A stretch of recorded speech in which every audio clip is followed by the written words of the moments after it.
Hello and good day, everybody. Happy Monday, July 15th. Maybe wondering why I'm recording right now. That's because we had an old world almanac. Hold on, camera's a little off. Camera's a little off. There we go. There we go. And, yeah, just wanted to talk about it here as I make sure I got everything set up properly. Cool, everything looks to be good. I haven't looked at this yet. I was actually just at the gym getting my leg day in, and I saw this was put out, so I was like, I gotta come talk about it as soon as my workout's done. So let's dive into it. I am a Dwarf fan. I have so fix my sweaty hair here. I have a nice army as well. I have not put it on the new bases. I'm just going to keep using converted trays for that army. But yeah, I'm excited for some dwarfs. All right, so let's check it out. Old World Almanac: How the Dwarven Mount Holds Fair in Battle. And I'm assuming we're going to see this stuff because there was that leak a little while ago. I usually don't talk about leaks, not my thing. But hopefully we'll see more insight into this today. And hopefully we get more almanacs because, man, it's been a while, hasn't it? All right, so the week focus is back on Warhammer Old World, as it should be. No, Sigmar's been fun. I'm looking forward to the new edition. But casting our eyes towards the rocky fastness of the Dwarven Mountain holds and the first wave of units to hit pre-orders this Saturday, because there's no made to order yet. This is all pre-orders, which is going to be exciting because I need that Goblin Hewer. Let's see. According to the Old World Almanac, returns for a series of chats with Danny and JTY, the key designers behind the whole project, talking about rules, how dwarves play, and what's different about the two armies: the Royal Clan and Expeditionary Force. So there we go. That was the leak on the back of the book we saw on the internet earlier. All right, so JTY, Grand Army design is to be very, very tanky. Makes sense. Which fits the stubborn nature of the dwarves to a T. They stand in their deployment zones and blow the heck out of anything that comes near them. Can confirm that is true. There we go, a little bright there. Perfect. And they're movable when charged. Dwarves are the foil to heavy cavalry armies because they're capable of forming a shield wall, which cavalry bounces off. Let's see, there are a couple different dynamics here. Army's more maneuverable than it has ever been. That's great. That's the thing that they lack the most. They just need a little bit, not a ton, because too much, then they're too good. Let's see. Due to many units being drilled and using marching columns, which dwarf players have lacked in the past, they won't be able to use these qualities as well as Empire Army might, but there'll still be tricks to be found. That's good. So we're getting the buff to movement that we might need, but it's not going to be too much. They're aware. I like the combination of stubborn and shield wall. I do too. It feels thematically dwarfish and very strong. Cripples a first charge and cavalry's ability to follow up with lances. Dwarfs won't break if they lose combat. They only give ground, which causes any charge to lose all of its momentum. That's wonderful. I was not expecting to be so excited for dwarves so quickly. Alright, stubborn, as we know. First time unit makes a break test, it may choose to automatically fall back and go to order instead.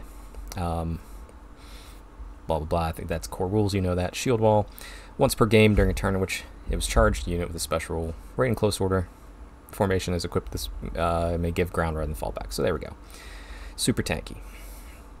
Alright, Danny. Quite often, dwarf armies favor a strong core of units armed with handguns or crossbows. I do both, because that's just what I have. And a couple of anvil units. Yep. I'm really looking forward to seeing how the armies of infamy change how people approach building armies. Me too, Danny, me too. Are we going to see expeditionary forces with squadron of gyrocopters and slayers rushing forward? Ooh, some chaff units going up early. And the royal clans going to let their hammers, longbeards, and royal clan warriors step across the table and say, come on, let's have it. That's really interesting. If we get some, if they're able to move up quickly, gyrocopters can move quickly right now, for sure. But I don't know. It's just like they're way too far out, and they're just you know, and then they're just batted aside or just useless. And yeah, they if we can get slayers coming up with them quicker, that'd be so good. All right, JTY magic is a big factor in Warhammer: The Old World. Sure is. Dwarves have magic defense, and they have anvils of doom. Yes, they do. For even more counterplay, they have rune priests who, whilst not being wizards, are well versed in the arts of dispelling enemy magic. They're counter magic wizards. Combined with the innate magic resistance, it's very difficult to afflict dwarfs with hexes and magic missiles. Vortexes are more effective because they cast around dwarves, but most spells are very hard to get off. And if you need to shut a wizard down further, the Rune of No Magic for you, thanks. Yep. Alright, the Master Room of Calm. Okay, here we go, some new rules. Talismanic runes. I think this is a new rune. Let's see. When the power of this rune is unleashed, the winds of magic stilled, leaving enemy wizards unable to cast. Then the most simple of spells. Even the most simple spells. We're missing an E here, but that's fine. We'll move on. The bearer of the Master Room of Calm can cast the following bound spell with a power level of 2. That's easy. Hex. Casting value 8 or 11 plus. Range self. Effect. If this bound spell is cast with a casting result of 8 or more, the enemy wizards are within 18 of this model when attempting to cast a spell must increase the casting value by 2. This bound spell is by 11. Wizards within 36 of this model when attempting a cast spell must increase by 2. Okay, so hopefully you're going to want the 11. The 8 is probably going to be a little too far away for a couple rounds, but that 36, popping that real quick. So needing a 9 on 2 dice here, that's not too bad. It's not super easy, but it's doable. It's doable. Let's see, J2Y. There's the Rune of Hesitation as well. Yep, I put that on my banner. When charging unit loses many of the benefits. That's quite annoying. Runic tattoos are something new to the Arcane Journal for Slayers and Doomseekers, who can also be taken as mercenaries in Empire armies. Damn. The Slayer pre-order this weekend might be a little bit full. Lots of players enjoying fielding dragons and other big monsters, which dwarfs lack. But you know that what's really good at killing dragons? Dwarf lords are runic weapons and cannon batteries. Cannon batteries, not so much. I mean, I brought 3 and wasn't able to take down the Stonehorn easily, but alright, we'll see. Everything you need to make a good dwarf army will be released over the next couple months. That's fine. I don't mind a slow release, easier on everyone's pocketbooks, less of a rush, hopefully, to get it out, because I hate that they're not producing enough of this stuff. Like, I still want to get Lady Elise, haven't seen her come back yet. I want Youngrim, without a doubt. I mean, I have the old Youngrim, but anyway. Hopefully they've ramped up, is what I'm saying. Alright, J2Y. Indeed, and as we saw with the release of the Orcs and Goblin Tribe, once an army becomes available and people begin playing more games with it, people learn what to do with it. It takes a couple months for everyone to adjust, the game feels fresh. That's very true. That is one of the things with the more modern... It's weird. Old fantasy was too slow of a release. I feel Sigmar and 40k are too quick. I'm feeling the Old World right now feels to be a good balance so far. This last one took a little bit, but, you know, other things were being released that were taking precedence, so there needs to be a middle ground. I think we're finding it, at least with this game. Okay. The meta is going to do this every time a new faction is released. Yep. Remember, we have 9 core factions, of which only a third are available at present. We're letting things unfold naturally, but once the last faction has been released, everyone will be playing games of Warhammer the Old World on a far more even field, complete with their grand army, their armies of infamy, and more. That's great, and then work on the other factions, please. I don't care about your internal disputes. Like, make up and sell me Dark Elf army, or Arcane Journal. We all want it. We never see the Bugman's Pony Cart, which is also in pre-order, which I want that, because I don't have that. And I'm guessing there's going to be a unit for it. I mean, it's fielded here, so I imagine so. And I think it helps with movement, too, so... What the pre-order article said, so I definitely need one of those. Alright, so the Expeditionary Force plays quite differently to a Dwarf Army made in Grand Army list. The Engineers are much more offensive than a normal Dwarf Army, with some quicker moving units and lots of war machines, black powder, and experimental gyrocopters tied together with new runes for ranged weapons. Let's see, this is going to allow us to explore the idea of what an Engineers Guild might look like, which I like. That is kind of my favorite part. Back in Warhammer Online Age of Reckoning, I played an Engineer. I really like that whole concept. So yeah, that would be fun to see for me. See, it's not your classic dwarf throng of dwarves defending a hold or heading to slay monsters. This is guild investing in adventure. Miners have a major role to play, and there are rules for carts, specifically those you can get in their box, plus the old Bugman's Cart. They are particularly useful for the engineers. The miner's cart is full of blasting charges, so any unit nearby can start hurling explosives at the enemy. Bugman's Cart does what you imagine it would do. It raises the spirits of dwarves in the city and gets them moving faster. So everybody needs that Bugman's Cart right now. if you're playing dwarves. It's nice to give models like this a purpose rather than just using it as unit trusting. Yeah, I'm really thrilled with that. That makes me very happy. See, the engineers also get scout gyrocopters, which have lighter weapons and no bombs. That's interesting. Okay. It's an option that can be assembled straight from the box, so no kit bashing is required. Interesting. Okay. It's a fast-moving skirmish with a tapping weapon. It's not a gunship, but can zip around the flanks and annoy enemy war machines.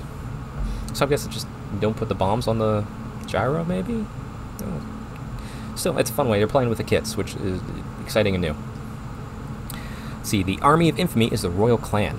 This is for the old grumblers and longbeards and traditionalists, which I'm also that too, so that'll be fun. The dwarfiest of dwarf armies, this is the king or queen's family and their household. They're very wealthy and very set in their ways. So they don't use black powder or newfangled contraptions, but they do have a lot of money to spend on runes, and there's some very tasty options as well. As a result, there are Royal Clan warriors, which we build hammers, kit using the hand weapons and what? Royal Clan warriors, which you build from the hammer's kit using hand weapons and shields found on the frame. Members of the Royal Clan, they're just a little bit better than ordinary dwarf warriors. One of the big things we're trying to do with every army is... Okay, so we're actually kit bashing... Oh, there they are right there. Yeah, that's... I guess... No, that looks like longbeards, but maybe... Okay, I'm down for this. I like this. Let's see, we want something that existing collectors of armies can get excited about. That's great. These armies of infamy allow veteran players to get enthused about a different facet of their existing force and to add new units to their existing collection. The Royal Clan is the kind of army that long-standing dwarf players might see and think, that's my kind of army. Whereas expeditionary forces is something other players might consider exciting. They're the younger dwarves who are more interesting in being with more experimental. It's nice to have contrast and appeal. Yeah, great. I'm super down for everything they're doing with this army. Let's see, we haven't done the Slayer army, which people might have expected. Yeah, we were. We saw Ingram, we got excited. In the same way we didn't do the Night Goblins. Also true. It's almost too obvious, so maybe we're saving them for the future. There we go. We're getting them in the future. Confirmed. They wouldn't say this. They'll do it eventually. So that's good to see. So you can build a Slayer-heavy army if you take Ungrim Ironfist as the general of the Royal Clan. He's king of Slayerhold after all. Okay, so I like it. He's a hero's unlocking something specific within an army, but yeah, great. I'm reading this. I'm super thrilled. Like, I don't know if you can really tell. Like, I'm really thrilled about everything this is putting down. All right, loads of awesome things. We'd have loved it done straight out of the gate, but some of those armies are cool, thematic, and popular, and they won't take any time to be done right. Once again, as a dwarf especially, if you're gonna do it, you gotta do it right. Take your time. There are only a finite number of pages in Arcane Journal, and I've got a big list of themes we've not explored yet. Let's see that list, please. Let me know. I really want to see it. There's a lot in the cupboard still. Danny JTY. Come on. Just at strength underhammer on Instagram, at strengthhammer _, or just get in my comments here. You know, also like and subscribe if you haven't. Let us know what these are, because even if it's going to take a year, I want to be excited about something for a year. Also, my brain's thinking, what are they going to do for high elves when they get to my army? My main army, I should say. Okay. In fact, most of the ideas the fans have had already, certainly ideas we've also discussed. After all, we're Old World fans as well. We get to talk about this stuff a lot. Alright, thanks guys. Old World Almanac will return on Thursday with a discussion of lore and what the dwarves are up to during this period. Dwarves tend to be big fans of sharp, shapely pony and well-turned wheel. Okay, perfect. Yeah, so... boom. I am excited about dwarves, which that went on that picture. This is going to be fun. It's going to be a big mix-up. I think it's like each Arcane Journal just gets more and more exciting. I'm just super thrilled about it. And since this is one of my core armies, my main armies being High Elves, Dwarves, then Dark Elves, Wood Elves, and then, you know, those are my main. Like, probably it's High Elves and Dwarves I've played the most in my time during Fantasy, so this being one of my main armies, I am incredibly excited to get this and try and get as much of the stuff as I have. I actually have most of everything coming out, except for the Axe Hewer. Obviously, I want the new Ungrim. I want the new Thane on the bigger shield there. So, like, everything else I do have, so I don't need to fight for too much, but and then obviously the book and the cards, I want those without a doubt. So yeah, this is going to be exciting. I can't wait. I'll probably maybe check back in on Thursday with you guys when the Arcane Journal for the lore comes out, and we'll talk about that. But just happy to see this stuff coming back out. More Old World, as my 4th edition Age of Sigmar box set has shipped too. So just super thrilled. Can't wait. Please keep this coming. This is just crushing it, and I want to do Old World right now so bad. And I actually just started playing Dwarves probably a week ago. I finally felt comfortable enough with High Elves to put them aside, that I can pick them up and go anytime. Let me start learning the Dwarfs, and this is going to make it even more exciting for me. So, all right, let me know in the comments, what do you guys think about the Dwarven Throngs that we're going to be seeing here, this Arcane Journal? What are you going to be picking up?